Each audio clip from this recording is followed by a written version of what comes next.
Сіздермен қазақ бол. Алда бізде әлем чемпионаты келе жатыр. Ал оған дейін UEFA Чемпиондар Лигасының 1/8 финалына жеребе тартып үлгерді. Және қандай сұмдық болғанын бірге көрейік.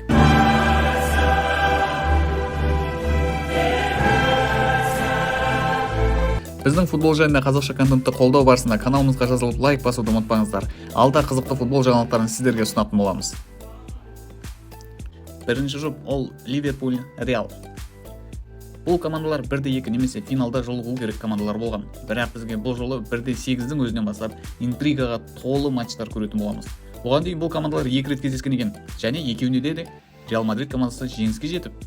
Оның біріншісінде өткен жылы финалда Юрген Клоп шәкірттері Салах пен Мане 10 соққы жасап Реал қақпашысы Куртуаны кесе алмаған болатын. Ал Реал болса көп жағдайда қисық тебе беретін Винисиустың жалғыз голымен жеңген болатын. Ал екінші кездесуінде әрине ол біздің Кариусымызбен есте қалған матч. Бұл жолы есе қайтаратын сәт туындап тұрғандай. Бірақ АПЛ-ды Ливердің жағдайы мәз емес. Мане кеткелі орнына дұрыс ойыншы таба алмады ма, Салах ойынын жоғалтты ма, ойыны нашар жағдайда.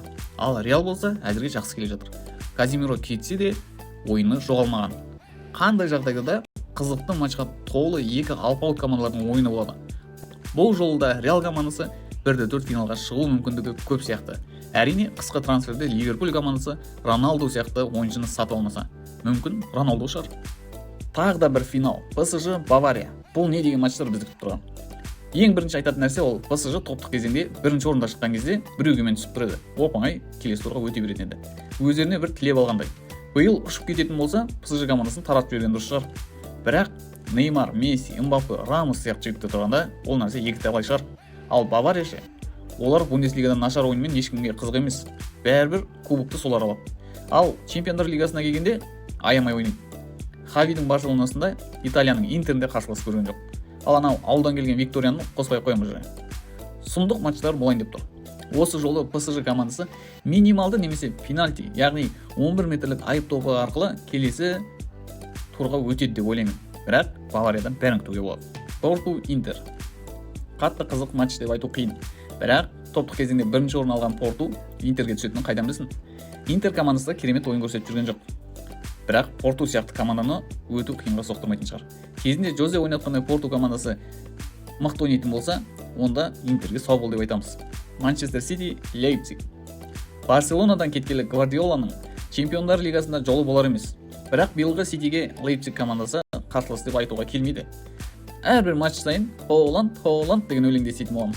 Толықтай Ман Сити командасы келесі кезеңге өтеді деп айтуға болады. Наполи, Айнтрахт Франкфурт. Наполи командасы биыл ерекше сезімде. Серия Ада да, Чемпиондар Лигасында да бірінші орын ұстап тұр. Және ойнаған ойындарын көрсеңіздер ғой, ешкімді қарсылас көріп тұрған жоқ. Ал Айнтрахт командасы өткен жылғыда емес. Өреуен түсіп кеткен. Бұл кездесуде бір ауыздан Наполи командасы келесі кезеңде деп айтуға болады. Келесі бізде Тоттенхэм және Милан. Бұл командалар соңғы рет сонау 2011 жылы 11 жыл бұрын кездескен екен. Және осы жердегі матчтың бәрі Гаттузомен болған. Тоттенхэм бір қалыпты ойын көрсетпесе де, АПЛ-ды жаман орында тұрған жоқ. Кейн, Сон сияқты ойыншылармен Канте жігіттері жақсы ойын көрсететіні анық. Миланға келер болсақ, Леау, Тоналли, Шарло сияқты жас ойыншылармен Златан сияқты мотиватор таран тұрғанда жеңіліп қарап тұрмайды шығар. Нағыз от кездесу болар анық. Минималды счетпен Милан командасы келесі турға жолдама алады деген үміттеміз. Челси және Боруссия Дортмунд. Бір-бірімен мүлдем кездеспеген командалар. Дортмунд командасы дәл қазір керемет бабында емес. Бундеслигада 4-ші орында және Чемпиондар Лигасында Севильямен тең ойнады.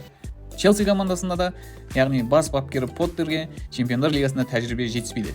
Ал Абимянг пен Пуличичке керісінше нағыз өздерін көрсететін сәт туындап тұрғандай. Бұл кездесуде Челси командасы өзін дәлелдеп тастайтын шығар. Бізде соңғы жұп ол Брюгге және Бенфика. Брюгге 1/8 финалда. Бұл команданы ешкім көрем деп ойламаған шығар. Атлетико, Байер сияқты командаларды жерге отырып, Барсадан келген Ферран мен Ливерпуль қақпашысы болған Миньоле команданы алға жетеледі. Бірақ Бенфиканы өте ала ма? Жоу Марио мен Рафа Сильва сияқты ойыншылар оған жол бермейтін сияқты. Сол себепті Бенфика келесі кезеңге нық қадам басу керек. Сіздер қалай ойлайсыздар? 1/4 финалға кім өтеді, кім өтпейді? Комментке жаза кетіңіздер.